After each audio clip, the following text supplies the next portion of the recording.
കൊളത്തൂർ പള്ളിയാൽക്കുളമ്പിലെ യുവജന കൂട്ടായ്മയായ PKCB സംഘടിപ്പിച്ച ഇഫ്താർ സംഗമം ശ്രദ്ധേയമായി മാറി. പ്രദേശത്ത് വച്ച് നടത്തിയ ഇഫ്താറിൽ കക്ഷിരാഷ്ട്രീയങ്ങൾക്ക് അതീതമായി മുഴുവൻ ജനങ്ങളും പങ്കാളികളായെത്തി. ചടങ്ങിൽ പള്ളിയാൽക്കുളമ്പ് മഹല്ല് പ്രസിഡന്റ് KT ബാപ്പുട്ടി മുസ്ലിയാർ പ്രാർത്ഥനയ്ക്ക് നേതൃത്വം നൽകി. അൽഹംദുലില്ലാ, പള്ളിയാൽക്കുളമ്പ് വലിയ സന്തോഷത്തിലാണ്. ചെറുപ്പക്കാരൊക്കെ വളരെ റാഹത്തായി നല്ല സന്തോഷത്തോടു കൂടി കുറഞ്ഞ ദിവസങ്ങൾക്കകം നമ്മുടെ മഹല്ലത്തിൽ വലിയൊരു ഇഫ്താർ സംഗമം കഴിഞ്ഞ ചാരിതാർത്ഥ്യത്തിലാണ്. അൽഹംദുലില്ലാ, 2 ദിവസം മുമ്പ് വന്ന് ഇന്ന് ശനിയാഴ്ച ഇഫ്താർ നടത്തുമെന്ന് പറഞ്ഞപ്പോൾ ഇത്രയേറെ ഭംഗിയായി നടക്കുമെന്ന് ഒരിക്കലും വിചാരിച്ചില്ല. അൽഹംദുലില്ലാ, അല്ലാഹുവിനെ സ്തുതിക്കുന്നു. അൽഹംദുലില്ലാ, അതിൻ്റെ ഏറ്റവും വിജയത്തിന് കാരണം ഈ നാട്ടിലെ നട്ടെല്ലുകളായ എൻ്റെ പ്രിയപ്പെട്ട ചെറുപ്പക്കാരാണ്.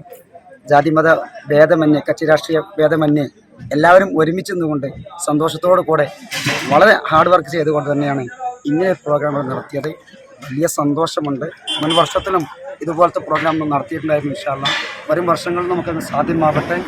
500-ലധികം ആളുകൾ പങ്കെടുത്ത ഇഫ്താർ പ്രദേശത്തെ ഐക്യവും സൗഹാർദ്ദവും ഒരിക്കൽ കൂടി ഊട്ടിയുറപ്പിച്ചു. News bureau, Perinthalmanna. ഇനി എല്ലാ ആഘോഷങ്ങളും കവിതയിൽ നിന്നാകും. കവിത ഗോൾഡൻ ഡയമണ്ട്.